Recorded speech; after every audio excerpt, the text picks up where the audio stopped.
This week, we welcome Nick Melillo from Foundation Cigar Company, who's in studio to talk about his new cigars. Debonair Ideal this week is all about our favorite essential cigar cutters and lighters for everyday carry. And in the Stogies of the week, I'll review some vintage Viaje, and Will reviews perhaps the smallest cigar ever to appear on the show. All that and more, so stay tuned. Broadcasting live from G-Unit Studios in Rhode Island, where cigars burn slow, ashes fall fast, and cocktails flow steady, it's the Stogie Geeks Show.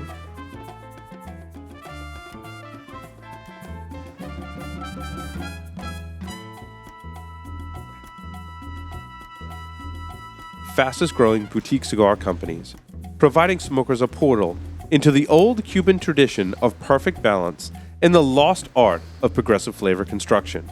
Roberto Paleo Duran began his career in tobacco over 2 decades ago in Havana, where his reputation grew within Cuban circles. The creation of Duran Premium Cigars has given Roberto the platform to introduce a series of cigars that offers the same quality, construction, and detail which he perfected while in Cuba. Brands include the ultra-premium Roberto P. Duran Premium Cigar Series, Azan Cigars, Naya, and Baracoa.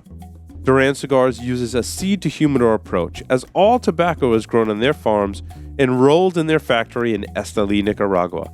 Rollers have been carefully chosen to carry out Roberto's precise method to ensure the progressive flavor in each cigar. Duran Cigars invites you to make their premium your standard. Havana Cigar Club, located in Warwick, Rhode Island, is a great place to enjoy a drink and a cigar. Stogie Geeks listeners can find a $5 off coupon on our website by clicking the HCC logo. The founder of Defiant Whiskey, Tim Ferriss, built the distillery, the company, and the brand organically in the mountains of western North Carolina, in between deep-sea commercial diving jobs. Tim will now explain a little bit about the spirit behind Defiant Whiskey. These guys are masters. They're artisans. I wanted to learn how to do that. I wanted to learn how to make a spirit that people tasted and was like, oh my God, that's incredible. You taste that quality. You taste that drive. You taste that passion. The minute they take a sip, the conversation's over and they're just going, that's incredible.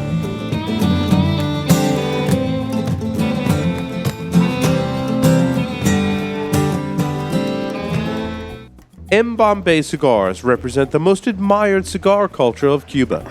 They select the best of the best quality tobacco to use in the aging process. M. Bombay cigars are then rolled in Costa Rica by some of the most experienced cigar rollers, giving it a unique smoking experience. The band portrays the detailed and artistic nature of our small industry. Try the M. Bombay Casera, M. Bombay Mora, and the recently released M. Bombay Habano. M. Bombay cigars, where the cigar is a way of life. Welcome, everyone, Duran to Premium Cigar, the Stogie Geeks Show. This is episode 153 for August 27th, 2015. The man behind the mask is your host, Paul Asadorian, who's, of course, very excited to be here. I'm smoking some fantastic cigars with a very special guest who's also behind the mask as well. Mr. Nick Melillo is in studio. You've seen him twice before on the Stogie Geeks Show. Yes. Now he's here in the flesh. G-Unit. G-Unit Studios. Happy to be here. I wouldn't have it any other way in studio now. Whenever you come on the show, you're going to have to be in studio, dude, because you bring good cigars. I'm thoroughly impressed, man. You guys are really doing it thank right. you. I Thank mean, you. this is like a professional, Hey, professional setup. It's Thank no you. sweat. Just ask the two gentlemen behind the monitors over there. They're keeping it all together over They there. really do. On the lines via Skype, of course, we have Mr. Will Cooper. Welcome, Will. Hey, Paul. Coop. You Nick know, just Paul, keeps saying that like all night. It makes me feel good. Yeah, you know? it does. It's You very. know, Paul, I got to make one comment here. This is 2 years this week that we kind of joined forces. Yeah, and you made that wow. announcement. Well, yeah, and it's I got a little thing on Facebook, actually. Yes, Little right. time-lapse. Yeah, and I would, yeah, so. And you promoted that, and that was great. I loved that. And Yeah. Congratulations. Thank you. I'll tell you what, Will and I reviewed some of the numbers today, and I just want to thank our listeners and our new listeners for being more engaged with the show, downloading the show, watching the show. There's some great things coming because we never stop here. It's kind of, my friends actually make fun of me because, I mean, I'm like a computer security nerd by trade, right? Yeah. But my friends never make fun of me. They're like, why is it broken? I'm like, because we're always trying to do things better. And they're like, dude, why can't you just like settle? And I'm like, no, because I can't stop. So it's the road to perfection. That's it. You will see a new Stogie Geeks website go live. Now, we did the new Cigar Co website. We're very close. Probably next week is when you'll see the new Stogie Geeks website. It'll make it easier than ever to subscribe to the show, to watch the show, to listen to the podcast, to watch it on your Android device, on your Apple iPad, however you choose to watch or listen or subscribe to the show. It's going to make it easier than ever to do that on the Stogie Geeks website. We're also going to make it more accessible to get to our other shows that we've been producing, Stogie Geeks Shorts, Stogie Geeks News, and get access to all the great interviews and Stogies of the Week and all of that stuff. So StogieGeeks.com is going to go through a transformation, which will settle Cigar Co and Stogie Geeks all on the same platform, which will just give us a nice vehicle to do more and more things in the future. So. Excelente. Yeah. We had our production call on Tuesday, and we were reviewing the website, and Chris and the team you guys did a fantastic job with that. It's it's a lot of work, dude. Oh yeah, building a website I know. A lot of details, man. I was talking to one of our sponsors, and he was like, "Yeah, we're looking to redo our website." I'm like, "God bless you, man," because it is a lot of work, and we do all of that in house. Actually, oh cool. Because we're nerds, we do it all in house. Do it. But I tell you what, though, I'm super happy with the work that everyone's done, and I'm excited for our listeners to be able to. It really, I mean, a lot of it. The goal is to make the show more accessible. So sure, it's gonna be good. It's exciting. I'm excited. Me too. I'm excited too.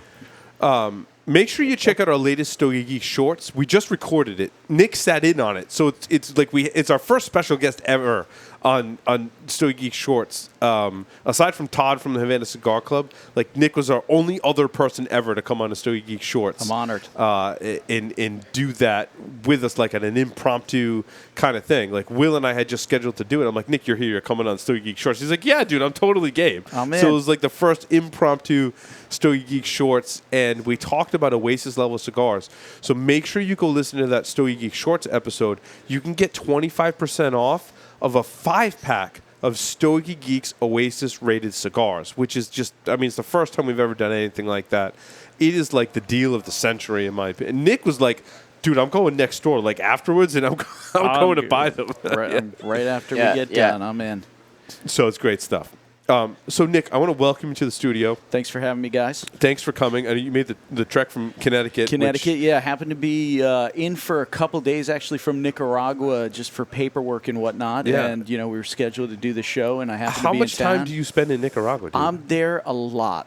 Yeah. It was my home for pretty much 8 years straight. When you worked for Drew Estate, you lived there all year round? Yeah. Okay. Yeah. I first time I went to Nicaragua was March 2003. Mm-hmm. I don't think I left Nicaragua for almost 3 years before I went back to the States. So you're pretty comfortable there from spending so much time there, too. You know the culture. Yeah. Do you speak Spanish? Do you speak the language? Sí, hablo español. Excellent. Because you lived there for so long. Yes. It's not perfect Spanish. But you can converse. I can communicate. Yeah. And, well, that's good. People of Esteli in Nicaragua, if it wasn't for them, I probably wouldn't have been in Nicaragua. That's cool. So you're really close to the culture. That's really cool. I am. It's made an impact on my life. It's become a part of my life. So I mean, that's evidenced by your brand as well. It's very much representative of the country of Nicaragua. Dude. That's really cool. Yeah. So I have a little hotel down there also. Yep. Near the center of Esteli, and that's where you stay when you're down there. I have a place. I've been staying there actually recently. Yeah. Just to see what's been going on at the hotel and get everybody. Do you own a hotel? Is that what I own a hotel with a couple of my friends from Yeah. Esteli down there. It's Nice. about a block and a half from the. It's called Hotel Puro Esteli. So puro means cigar in Spanish. Mm-hmm. It also means pure. So I gotcha. a couple of buddies of mine from Esteli were starting it up and asked me to be involved. So I was excited to be involved, and it's been a cool little project. Yeah. So that's great. Yeah. So now, the first you haven't been working for Drew Estate even since the first time you came on the show. Is that correct? Were you working for Drew Estate the first time you came on? I don't think so. think No, you he had- came. He came on after, right? Yeah.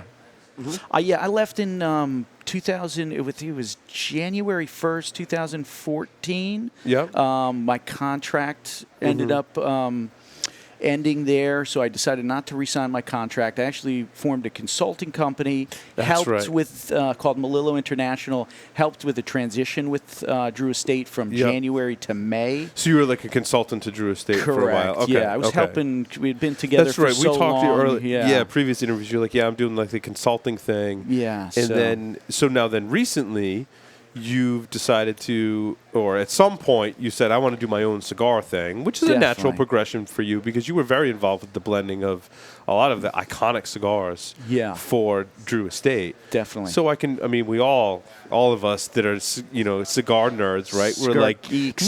Nick's going to come out with his own cigar. Like the writing was just, on the wall. Yeah. And then at this year's IPCPR was your official Release. launch, right? Because I saw in June on Cigar Aficionado, you're like, yeah, I created a company. I'm not ready to release the brand yet. And then Yes. IPCPR was your unveiling of your brand. Yeah. The That's really- Güegüense, El Güegüense, El which Güegüense. means the wise man. I started the development of the brand and blend after I officially left Drew Estate. So it's been in it was in development. I've been working on it, taking my time to make sure it's done right, as you were saying before. Right. I'm a perfectionist too, so.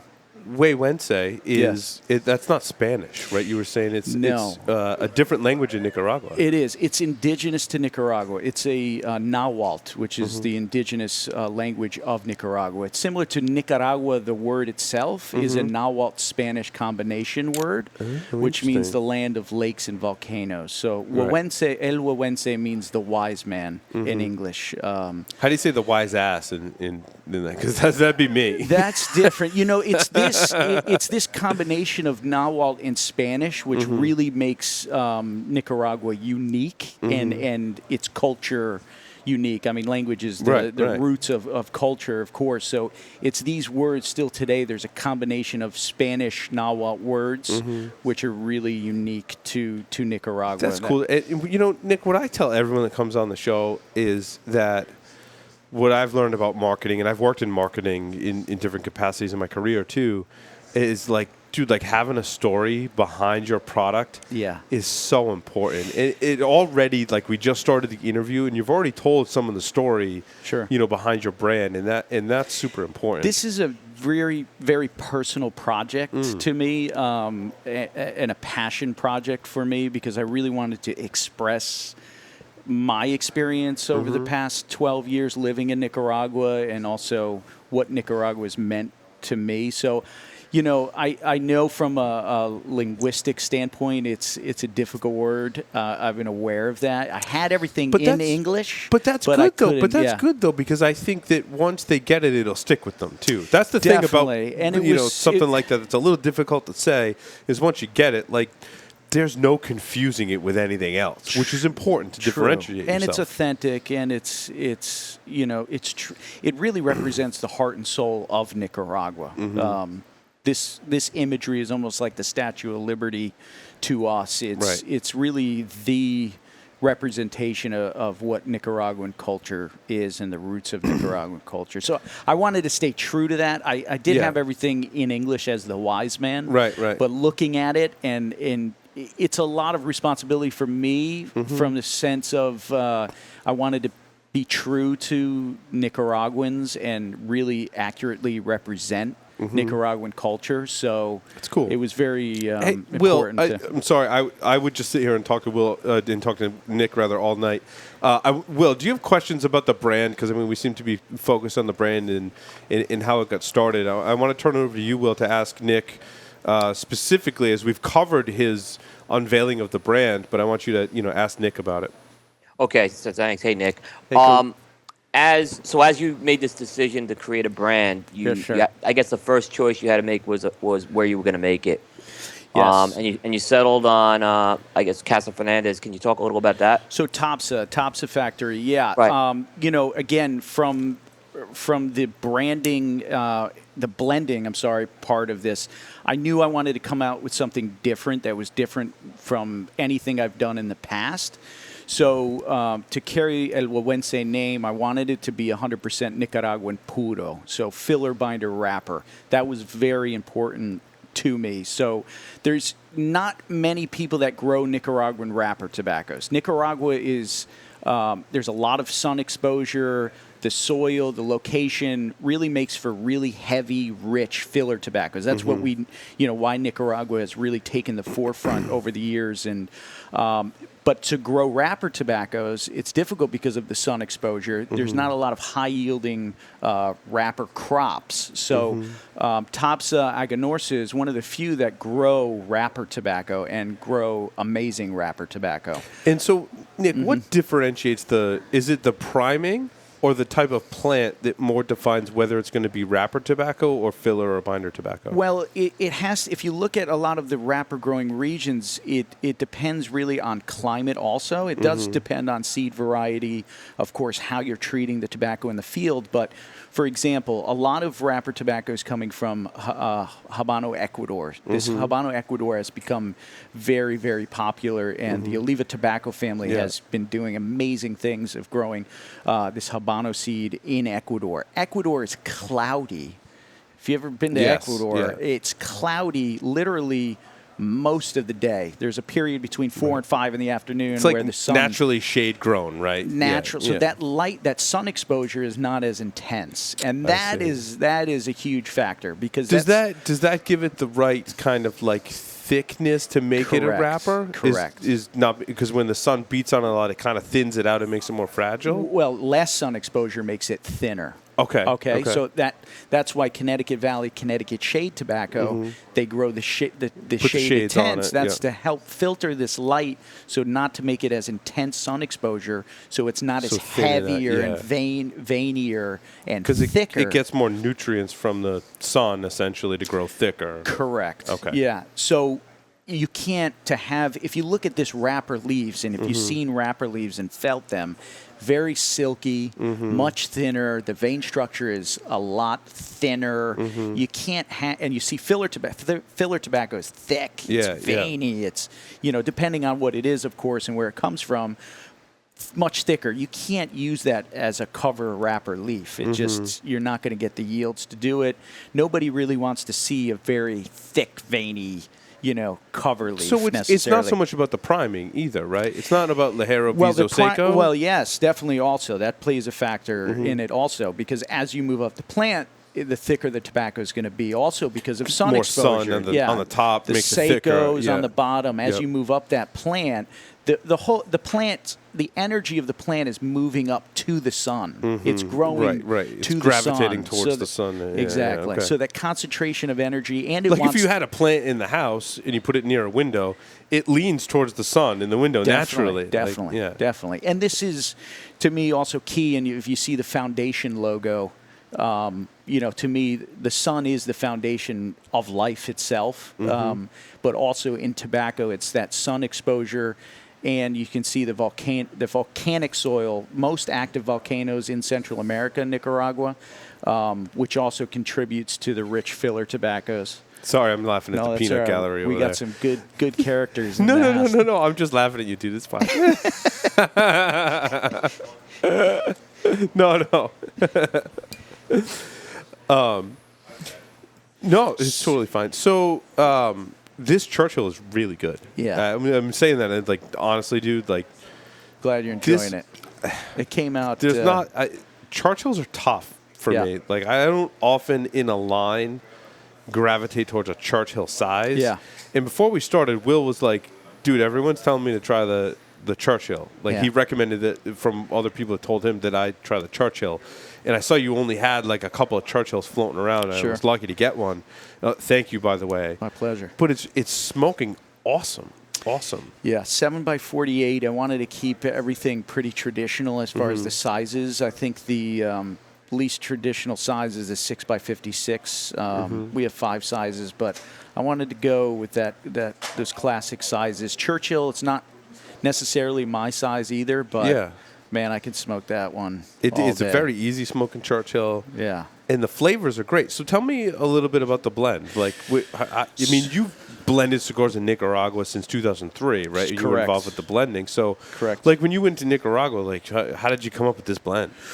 So this blend, I worked really close with the guys over at Topsa. They have an incredible team. I've been working with those guys buying tobacco since 2003. I see. So when you were over at the Drew years. Estate, you bought tobacco from them? Yeah, a lot of Okay. tobacco from those guys. So I've known the team over That's there. a good number of years to know someone, too. So Yeah. that's pretty cool, dude, that you were like, And you I've know, seen their evolution, and they've been doing amazing things in the fields also, and just they started growing wrapper I think back in the late '90s, I think early 2000s, and it's just evolved and evolved over the years. So I had been familiar with a lot of their inventories. Eduardo and his team opened up their vaults within their tobacco warehouses where they had some really nice age fillers from their 2012 crops, 2011 and 13 crops. So they really opened up their vaults and said, Mikasa, when you do- Sukasa. And But when you do that, right? Yeah. So they open up you go into the barn, and they're like, we get this tobacco from 2012. yeah. So you have enough for like how long, right? Because I mean, they don't have a time machine. They can't go back to 2012 and grow more. Yeah. So eventually, like, how much do you buy? And like, when that runs out, how do you Well, sustain then it's it? going to be refilled by those years, the next years. I see, just like You understand? wine and Correct, grapes and- correct. yeah, so yeah. I made sure I had enough for this year, but from again, the when- 2012, and then so like when you come out, when that runs out, you switch to 2013. Yeah, and all those Yeah. those bales are going to be aging the same amount of time, so right, we can right. keep the consistency as That's as really best cool. as possible. We're dealing with tobacco in general, and we're dealing with something that's inherently sort of inconsistent and trying to make it as consistent as possible. Yeah, no, totally. So what is the blend? So the what did filler, you choose for the So the for filler blend? is a combination of Criollo and Corojo seed Mm-hmm. grown in Jalapa and Esteli. And the binder is from Jalapa, Mm-hmm. and the wrapper is Corojo from Jalapa also. Okay. So Jalapa is really where Esteli is even more difficult for growing wrapper tobaccos because it's even heavier, more heavier Yeah. sun exposures Yep. compared to Jalapa. There's more cloud diffusion, so they're able to grow wrapper tobaccos up there a little bit better. So I used particular Ligero, which is really from the Medio Tiempo, which is the upper part of Yep. the Ligero grades from a farm called San Nicolas. I was a little bit And you used that in biased the toward filler? Use that in the filler. Okay. And so the wrapper is sort of that middle priming of wrapper, so it's not I gotcha. on the too heavy side or So the what light percentage side. Ligero would you say is in most of the sizes probably In differ, the- right? In this, yeah, the size differ. It goes anywhere from a leaf to half a leaf. Okay. Of Ligero in the blend. So, yeah, you have to be careful as It's how not you s- blend. It's not super strong either. It's not one of those cigars where you feel it. Oh, this is a really kick-ass strong yeah, it doesn't cigar. have a lot of spice or pepper or any of those characteristics that are kind of like, wow, like Overwhelming. I But it didn't- has a lot of body. We had this conversation Yeah. with Emma when she came on the show, and we were Sure. talking a lot about the body of the cigar. And I, being the amateur that I am, I'm like, your cigar has a lot of body, and I look at that as a different characteristic. And she was like, oh my God, I'm so happy to hear you say that because it's such an important part. And then I was talking with Dave Burke from the Cigar Jukebox podcast, and we were talking about Connecticut's. And I said, I like my Connecticut's to be mild in strength, but have a lot of body. So we've been talking a lot about the body component of a cigar. Yeah. And I think you nailed it in this blend because it's not over the top strength.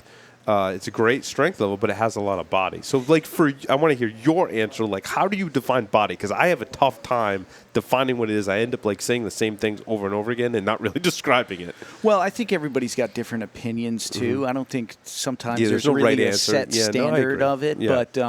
But strength is, to me, you can feel that heavy, spice. Your palate really feels it when Right. it's, it really hits your palate in a way that's.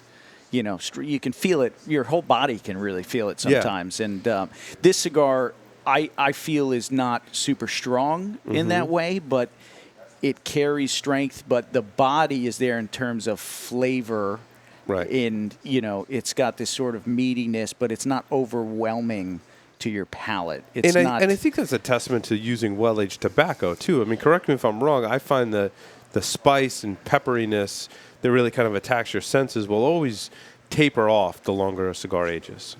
Definitely, because the fermentation process continues. Just at a slower pace. This micro fermentation is happening in a sense. It's a living. It's what I love about cigars is you can take it and put it in your humidor and like they're doing stuff in there. Definitely. And I was talking to someone. You take a bottle of whiskey, and they're like, "Dude, once it leaves the barrel, like that's it. It does not change once it goes inside of a glass bottle. Right. For whiskey anyway. Yeah. Someone I was talking to said like that doesn't happen. But that's one of the things I appreciate about cigars is it changes over time, and that's definitely cool. And definitely depending on the climate that you're storing the cigars also can affect that. I definitely feel if you have what triggers the fermentation process is moisture and also but pressure. You said this cigar had a little more moisture than it probably should have. I'm not really getting that. That's though. good because my humidor was running a little bit on the high side, but it's I'm common glad for it's this not. time of year. Good. Yeah. I've smoked a lot of cigars, from the 90s, and I think there's a misconception a lot of times that the longer they age, the better they can. But I think that it's a case by case. Yeah. I think a cigar reaches its peak and then tapers off. I would tend to agree. I think depending on the blend, sometimes when you use heavier filler tobaccos, if you have thicker tobaccos, that's going to take a little bit longer to break down. And depending on the different blends, it could vary. I mean, some of the cigars I've smoked from the 90s, to me, they've lost everything. Well, sorry, I'm just geeking out with Nick. No, here. it's all good. This is all good. No apologies necessary. Did you have specific questions for Nick? I want you to make sure you get your questions in, Will. As Nick's here for the first time on the show talking about his new blend. So. Yep. So Nick, here's the thing: when you went to go work for Topsa, right? Yes. So when you were at Drew Estate, you were kind of the guy in the factory. You were the guy sourcing the tobacco. Correct. Now you're kind of, it's a different role, so to speak. What kind of adjustment has that been in terms of what? Because you're definitely going to have different involvement now working with a different factory. How's that adjustment been? And just some thoughts on that, maybe. It's been. It's definitely a difficult decision to move on from Drew Estate just because I still consider Drew Estate, as a part of me and part of it was a part of my life for 12 years and a really big experience moving to another country. It's a little bit different if you're working when you work abroad for a company. I think it's a little bit different because when you leave, work, you're really still working in the sense that you're there because you're working. If that makes sense, you know what I'm saying. So. It's been smooth though, Coop, because the guys over at Topsa have been so great in making that transition easy for me and really opening their doors and letting me have full access to the production floor, full access to the tobacco inventories. I've gotten to work with the bunchers that I want to work with and really been hands-on. It's very similar to me when Drew Estate was starting back in 2003 as far as the size of the factory. So it's been smooth in that respect because I needed to be involved with a factory that was going to let me have a really hands-on approach because I had to have definitely control over and do things the way I wanted them done. So I've been really working. It's not a normal relation in the sense that I'm really involved in what's going on with them as far as production planning, the organization of the factory, different things in that respect. So it's been smooth. It's definitely different because the scale is completely different, but I'm used to working on really all scales because I've seen just the growth that's happened from the Drew Estate going from, 5,000 cigars a day to 105,000 is, you can imagine you learn a lot over the process. Yep. So I don't know if I answered your question. No, you definitely did. No, you definitely did. Now, I guess as a follow-up to that, I guess I can infer from that it looks like you're going to be going forward with Casa or Tops, I should say correctly. Tops are going forward with more projects after this. Is that the idea? I think, yeah, definitely. We're definitely going to be doing some projects. I'm just sort of really focused on this brand and seeing this through. So yeah, definitely. I mean, I definitely want to work on a lot of projects with those guys. You never know. I mean, Foundation is not going to be limited to. You're going to be seeing some interesting things come from Foundation over the years. But yeah, definitely, I'm going to be working with those guys more in the future, and you can definitely expect, hopefully down the road, some line extensions to El Güegüense and some special sizes and things of that nature. So Now, it's an honor to work with those guys and Arsenio Ramos down there in the factory. They have a great guy that works their raw materials and fermentation. His name is Padilla, and their crew is all hardcore. Nick, what sizes did you settle on? 5 sizes. I settled on 46, 5 and 5/8. Not that you settled, but It was tough. It was tough because yeah. I'm a fan of so many different sizes. Yeah. 5 and 5/8 by 46 is the Corona Gorda. Excuse me. 6 1/4 by 52 is the Torpedo. Did a 6 by 56 is the Toro Huaco, I call it, which is actually a character. One of the dances from Nicaragua is called Toro Huaco. So it was a toro size. So and it's a dance. It's a dance. Can you do that dance now? No, I wish I could, but it's a beautiful dance. So what else? 7 by 48 Churchill. Yep, that's what I'm smoking now. And I'm missing one of them. I feel. The Robusto, 5.5 by 50 Robusto. Yes, you did traditional sizes. Try to keep it traditional. I'm really a big fan of that Cuban style filete packaging, and there really was no other way to do this product than do it. It's fun. I looked at the packaging that you had, and I was kind of. I don't know, because you are who you are, and you've been on the show before, and I know your history. Yeah, I knew you paid a lot of attention to packaging, and I was like, "So, dude, like, what's your stick with the packaging?" And I'm like, "All right." I looked at it, I'm like, "Dude, it's very like," and I didn't let you talk a lot, and I stole your kind of thunder, and I'm like, when I look at the packaging, I was like, it looks like I picked up a box from like early American cigars, like in the 50s. It's very like got a vintage look. It's got a little bit of a Cuban feel to it. And Nick turned to me and he's like, dude, that's exactly what I was going for. And I'm like, that's really awesome. And then I didn't give him crap about the blue band, but I'm like, blue color in the band, I'm like, oftentimes that looks like total vomit. And I'm like, dude, you made blue work. Like, there's very few cigar bands absolutely that make that blue color. I don't know what it is about blue. Like, we've talked about it on the show before, and I remember listening to the Dog Watch podcast that used to be on the air, and they would talk about blue, and I'm like, yeah, like blue in a cigar band like looks horrible, but a couple of manufacturers have gotten it right, and I'm like, dude, like you got it right. Like I don't know if you knew about the blue. I didn't know about the blue, but when I saw the different options I was working with, the blue just really stood out to me. Dude. And blue is the blue and white is the Nicaraguan colors, but that blue is to me it's a really elegant blue, and it goes really well with the gold embossing, and it does. It just came out really sharp.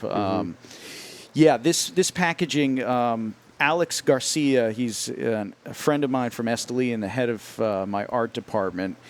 We worked really close on this, and he did this all by hand. So this was all hand drawn first, and then we converted over to the computer. And there's definitely a lot of levels to this brand. It's got a lot of depth. You can see here on the logo you have the San Juan Joche, which is the national flower of Nicaragua, El Madrono, which is the national tree of Nicaragua, and there's these commemorative coins are from 1825 up to 2000. So they're all commemorative coins throughout the years.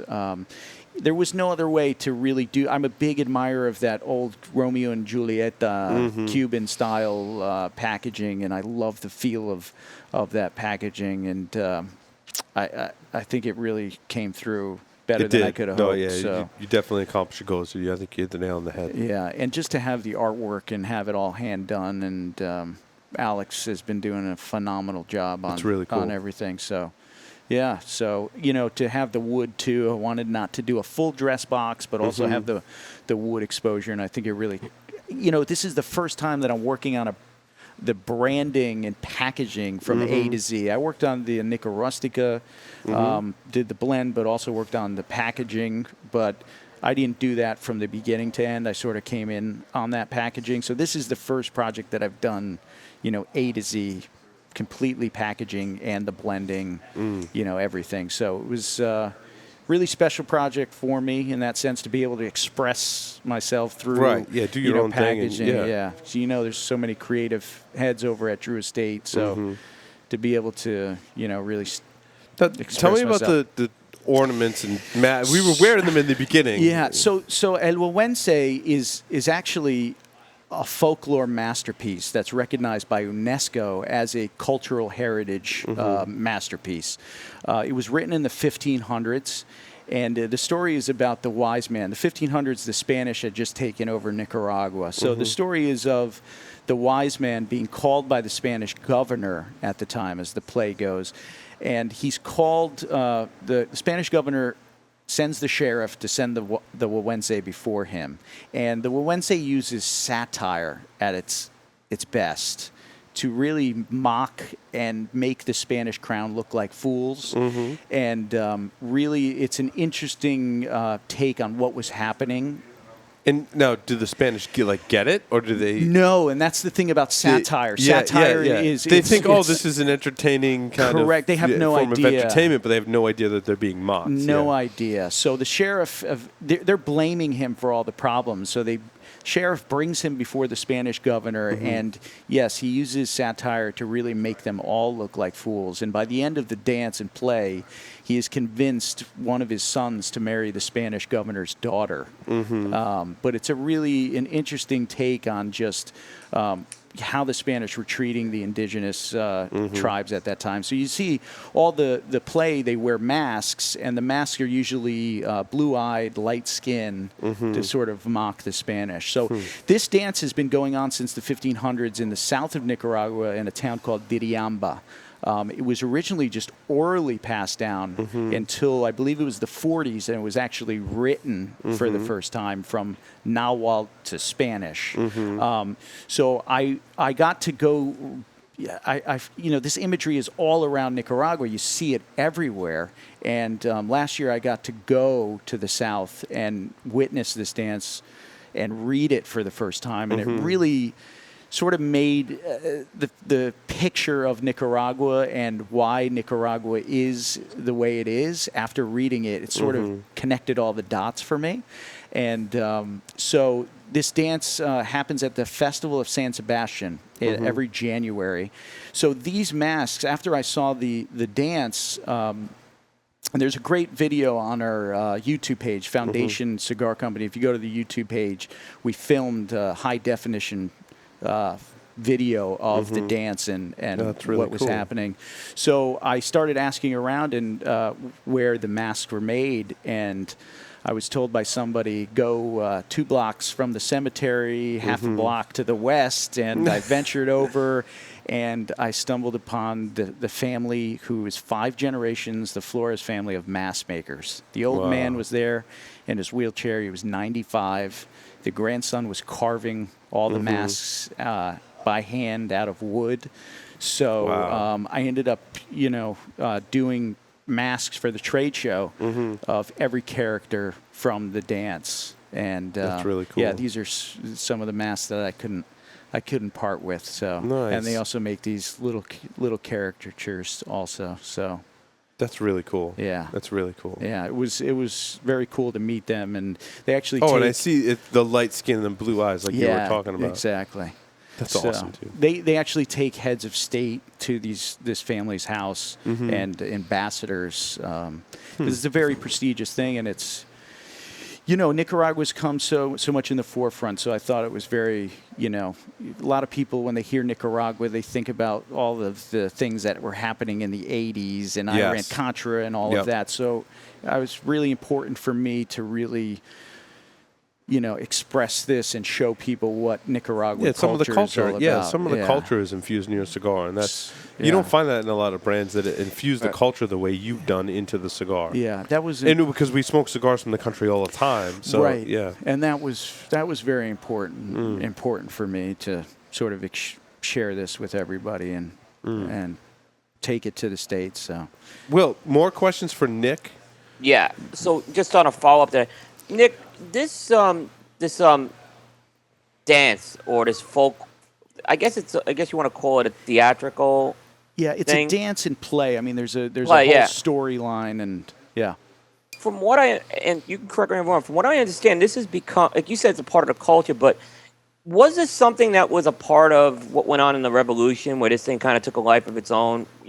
Kind of this whole idea of, revolting, so to speak, or just protecting what was theirs? Yeah, I mean, it was definitely used in a sense. I mean, the Güegüense is looked at as one of the first revolutionaries in fighting. Right. But it's interesting because it wasn't fought. This was not a physical battle, right. Which is interesting because it's one of the oldest indigenous writings of the Western Hemisphere. I mean, it's truly a masterpiece. So it's definitely revolutionary, and it resonates on all levels of the culture. And during the revolution, they've definitely used. I think actually some of the revolutionaries used a form of the mask, but it wasn't wood masks. They actually used these. I think they were more of a paper mache type masks, so their faces weren't seen. But there's a lot of different interpretations of a Güegüense. A lot of different takes because there's a lot of levels to the word. The words hold a lot of weight, right? And there's a lot of levels to the words because it's not something that's just face value. It's, No, it's satire, really cool. So Right. So we've talked about the culture. We've talked about the tobacco. Now a little on the business end of things. When is the cigar going to market? So I'm heading down to Nicaragua on Sunday to finish reviewing all the cigars in inventory. I am the quality control team. We're going to go through everything, and we're looking at mid-September for the cigars to hit the States. By the time they get into the warehouse and everything, we're probably looking around the week, somewhere around the 20th at this point. So, okay. Yeah. So in terms of now getting this product to market, are you planning on building an in-house sales force? Are you planning on going with brokers? Are you going to be like a one-man show? How are you thinking of that? So I'm working with a gentleman named David Sather. He's the VP of Foundation Cigar Company. He actually started heading. He was one of the second salesperson hired at Drew Estate back in '99. He was my local rep for a while. Was he Oh, really? that's funny. Yeah, he was. Wow. Yeah. Yep. Wow, yeah. Dave and I met actually when I used to work. I used to run the Calabash shop in Hamden, Connecticut, back in the '90s. I used to talk to Dave on the phone before I ever met him in person. I actually remember calling him on 9/11 because I knew they were in New York to check on him and make sure everything was all right. And interestingly enough, my second week in Nicaragua, I was living in a hotel. It was a hotel with a kitchen, and it was like a little apartment. It was about a half a block up the street from the factory, and I was living there for my first, I think it was 5-6 months. And Dave actually roomed with me, and that was the first time we met in person.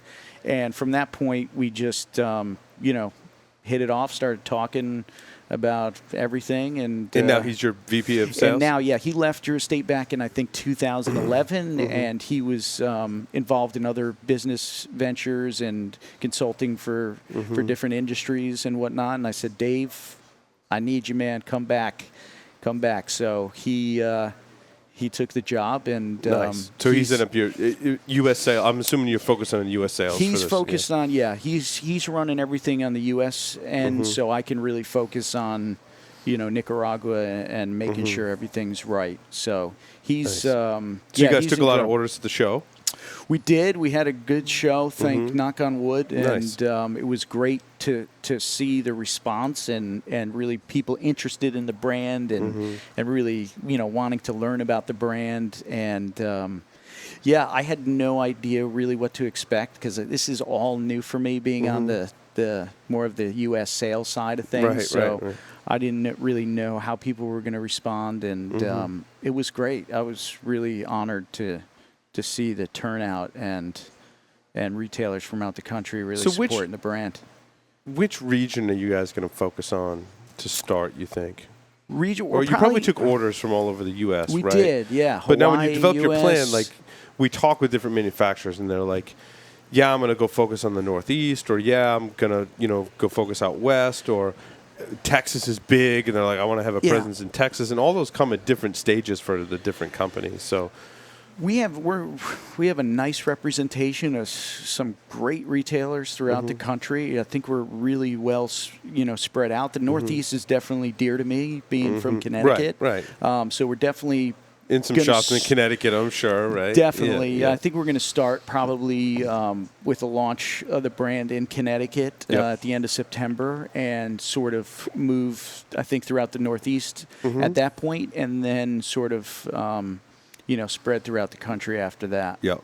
So, but I think we cool. have really good, representation throughout the country, which is great, and a lot of great retailers that really understand the passion, same passion that we have for cigars and brands, and guys that are really gonna help transmit the message. And so, are you looking at different sizes in the line to come out next? Or are you looking at a limited edition, perhaps? Or eventually, you're still trying to get it off the ground. Yeah, to start. still focusing on. But have you thought about whether you want to do a limited edition, or whether you want to do another size or a limited size? I got a lot of tricks up my sleeve. I bet. I know you've already been thinking about that stuff. Definitely. What do you think would what would be the next? What's the most realistic thing that might happen in that arena? I mean, you were involved with Drew Estate in the Unica series, which was like one of the most successful limited runs of cigars, and still very successful to this day. So I know you got to be thinking about, like,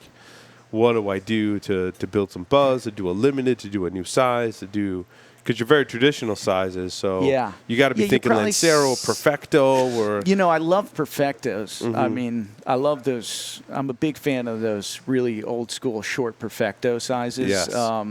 Lancero, I'm a big fan of also. So you probably potentially a Lancero, potentially a Perfecto. I don't know. I've been working on a lot of different blends, so it all depends on how everything comes out for me, and how the blends translate in those sizes. So now with specifically limited things, do you? So you said you like Perfectos. Would you see which? It's 60 ring is where I wanted to go with that. That's one we didn't 60. talk about. Yeah. So did you want to come out? Sorry, I had a mental block there. Could you tell I was stalling? That's all right. I wanted to ask you a 60 ring. Like, would you come out with a 60 ring in this blend? I couldn't. I was gonna potentially lean that way. I didn't. 56 was the highest. I went. To go. Yeah. 58 kind of puts you in that 60 ring market, but obviously you got to worry about. Well, you know better than anyone, right? Tobacco yield, making sure you keep your flavors consistent.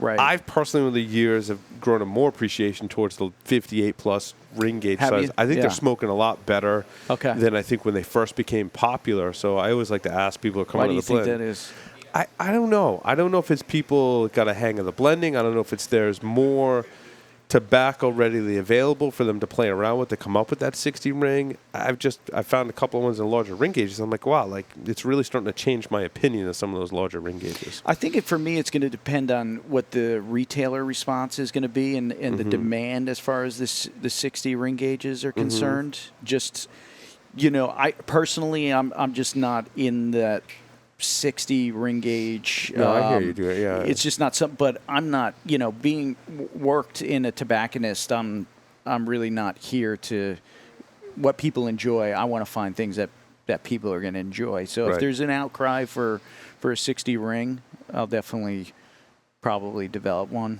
eventually. I mean, I think the 56 for me, that's big enough. That's probably as big as I'll go as a ring gauge, and the 56 smokes fantastic also. Now, I want to talk a little bit about Connecticut Shade Wrapper. A lot of Okay. cigar manufacturers are coming out with Connecticut It's Shade the year wrapper. of the Connecticut Shade, right? It is, dude, and this Yeah. is your area, right? Like Yeah. this is your region. This is like you've Mi been tierra. in the fields. You've held the wrapper, right? Yeah. So it's interesting to have a conversation with Dave Burke on the Cigar Jukebox podcast about Connecticut's, and I said a lot of them, the ones that I put them in 3 different categories. I want to get your take on this. And Will, I don't know if you've heard the interview yet, but we had this conversation on the show.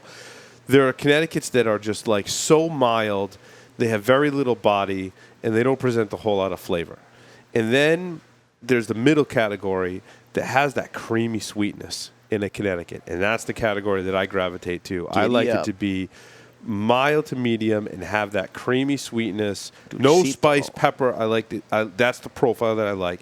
But then I smoke some Connecticut's that have that spice and pepper, and it's almost like they're trying to compensate in the filler and binder with some stuff that has a little more strength to like attract the people that don't like mild cigars, but get them to smoke a Connecticut Shade. Right. And it's almost like some cases like mixing kind of like oil and water. You know what I mean? Yeah.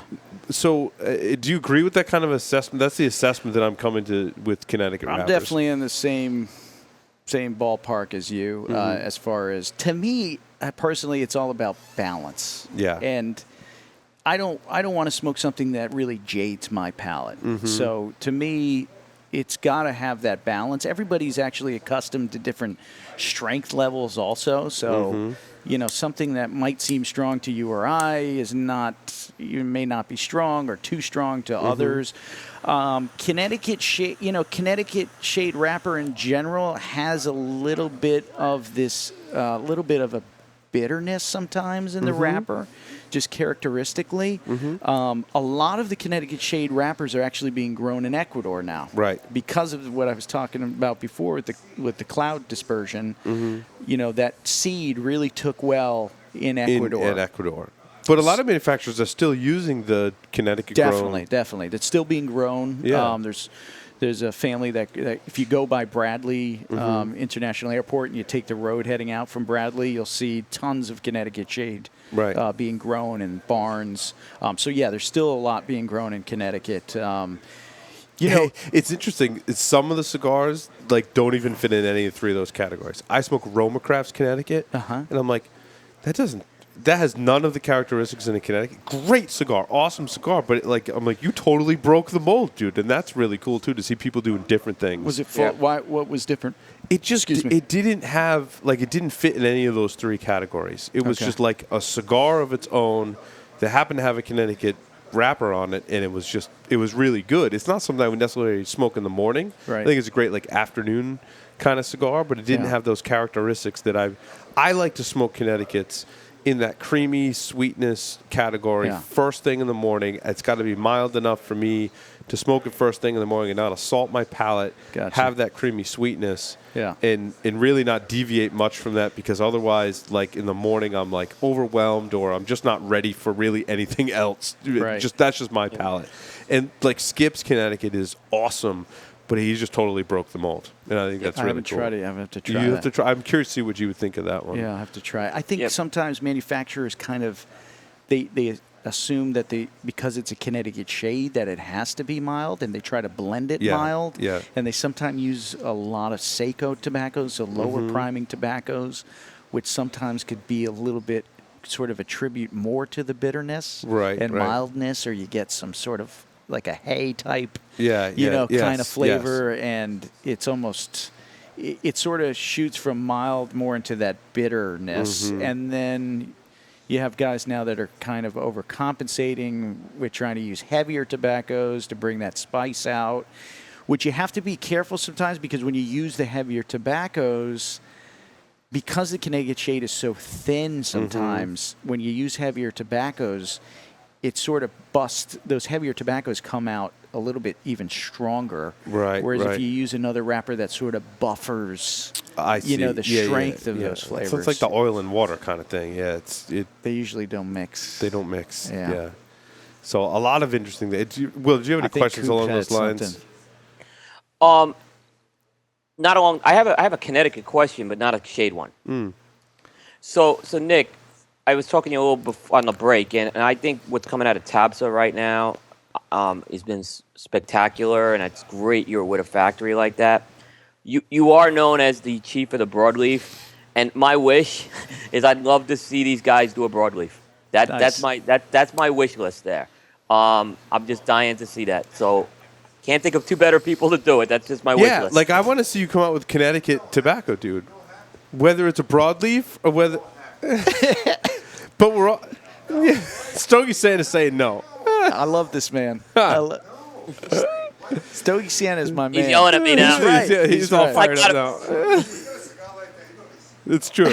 This cigar is very good, dude. I don't say that to everyone that comes on the show. It is really good, and it's cool. But a lot of us Stogie Geeks are curious to be like, you have a lot of history, not just in Nicaragua, but you have a lot of history in Connecticut too. Definitely. So it'd be cool to see what Nick would do with a Connecticut broadleaf or even a Connecticut shade. Like how would you do it? There's definitely stuff in the works. I'm sure you played with That's it. all I Obviously. can say at this point. Yeah. It's my this tops. They don't do anything like that right now. That's why I kind of just saw the clouds coming together there. You never know. You never know. You never know. Well, you were forthcoming with your blend information, not forthcoming with anything that you're working on to come out next. I don't want to spoil. Awesome. I don't want to spoil it. appreciate when things are in development, I don't really like to really get into them because I don't know where they're going to develop. I Sometimes, can't even get you to tell me about anything that you'll come out next. You've given no indication. Because I'm so it's Trying to get his first cigar out. Yeah, it just took. It That's true, hasn't yeah. even hit the market yet. Right, so right. it's. We're hitting them up with them. Yeah, but it's great because to see the response, it's just fantastic. But you're going to see a lot of interesting things come from Foundation over the Awesome. next year.